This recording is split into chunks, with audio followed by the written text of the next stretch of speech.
part 3 of my review of 2020's The Stand. So, continuing on here. Last time we talked a lot about Harold. I'm still going to talk more about Harold after, probably in the next part. But this part I want to talk about the disconnection with good and evil. And that's a theme you're going to hear me talk about over and over again, is the disconnection. No emotional ties. This miniseries fails horribly to make you emotionally invested in any of the characters, most of them, anything with what's going on. So you have a hard time caring about what's happening, about who you want to make it. You're just kind of watching things unfold. You're not invested at all in the characters or the story, in wanting things to happen, on the edge of your seat, for example. The disconnection with good and evil, good versus evil, was a main part of The Stand. God versus the devil, good versus evil. It's the whole second and third part of the book. And they do a horrible job at doing that. I mean, they introduce Mother Abigail pretty early in the miniseries, but you still don't really wonder who she is. There's not a lot of that. It's almost in the background again, just like the plague, where the focus is more on just showing you the characters doing their stuff versus what the main story is, and these characters are a part of it, and then having the characters struggle with their own story arcs and storylines and struggles and whatnot. So, half the time I forgot even that, this was a big story about good versus evil and morality and whatnot. And it just didn't do a good job at portraying it. There's hardly any focus at all on the Free Zone Committee as well. That's another big part of the book. And I'll admit that was kind of a boring part of the book, the political part of it. And I don't know if it would translate too well to screen. It could have been a slow part of the series. So I understand to a degree why they didn't focus on that a lot. But there's still some good parts and some important parts when it comes to the committee and the Free Zone. And they ignored a lot of it. They're just all together in the Free Zone. Mother Abigail, in this miniseries, picked 5 people to run the Free Zone. She just did. She said the excuse and the cheapness of it was the 5 names were given to her by God. So you had Stu, Fran, Glenn, Nick, and there was one more. I want to say it was Ray. In the books, Ralph, and I'll get to that later. But anyway, it doesn't matter. The point is that it's just, these are the names given by Mother Abigail. She wants them in charge. Nick is Mother Abigail's voice, and that's it. And then everyone's still infatuated with Mother Abigail and stays outside her house. But other than that, you don't hear much else about the Free Zone at all.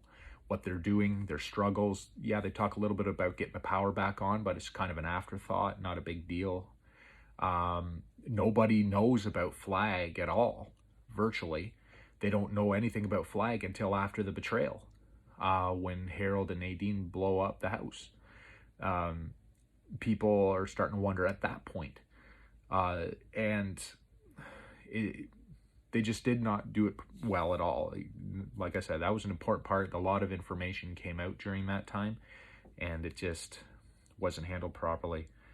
The last thing I'm going to talk about before I get into the characters, which is going to be a big part of the review, is the spies are pointless. Absolutely pointless. In the books, I had a hard time in general with the spies, but Stephen King made it work, and there's different reasons, of course, with each spy. But like Tom Cullen is very important why he was a spy and went, over, because he had a direct impact on the story coming back with Stu. In the show, they just quickly go through it, that they want to send spies over. They get them together really quickly. When it came to Dana, they do a better job because she was in the traveling zoo, so they do more true her character from the book, but it's she hardly has any scenes at all. So once again, you don't really care that she's picked as a spy and the struggles that she's been through. Judge Ferris, I barely even knew she was Judge Ferris. They sent her along. Her age really wasn't an issue. Larry didn't struggle too much with asking her. Larry actually seemed pretty good to send her out. And then Tom, oh my God, I'll get more into that with the character development, but Nick didn't seem too troubled. And Fran actually had the opposite reaction. In the book, Fran was really against sending Tom as a spy. In the miniseries, she was all for it. They all were. There was virtually no struggle at all. They didn't hypnotize Tom, and they contradicted themselves. I didn't pay close attention, so maybe I missed something, but Glenn was talking about how they could get away with it and how Tom's feeble-minded, so he doesn't remember what happened last week, so he wouldn't be able to give him any information. Well, if that's the case, then how good is he going to be coming back to give you information if he doesn't remember what happened last week? That was my jaw was hit the floor for a lot of the later episodes and how bad they were. So anyway, that's it with the spies, and then the deaths of the spies. Dana wasn't too bad. They did more focus on Dana with her spying than any of the others. Tom, a little bit, but they changed that a lot. I'll get more of that character development, I suppose. But then Judge Ferris, you don't see her death at all. You see them bringing her body to Flag, and she's got a bullet in her head. That's it. And then Flag takes it out on Bobby Terry, which in the books, Bobby Terry's kind of a buffoon, but and he was portrayed pretty well in the 94 miniseries, but in this one, he's a tough biker who doesn't take shit from anyone. He's more like the kid from the uncut version of the book. And he tells Flag off after bringing the body back, and then Flag destroys him, kind of thing, in an elevator. But anyway, so that was my problem with the spies. They are virtually pointless. That was the other. Okay, before I finish this part, I'll talk about that third spy with Tom. So Flag finally figures out that Tom is the spy. Tom's not away yet. Tom is taking bodies away. What Tom ends up doing, which is different from the book, is they have this fighting pit in Vegas where they fight to the death.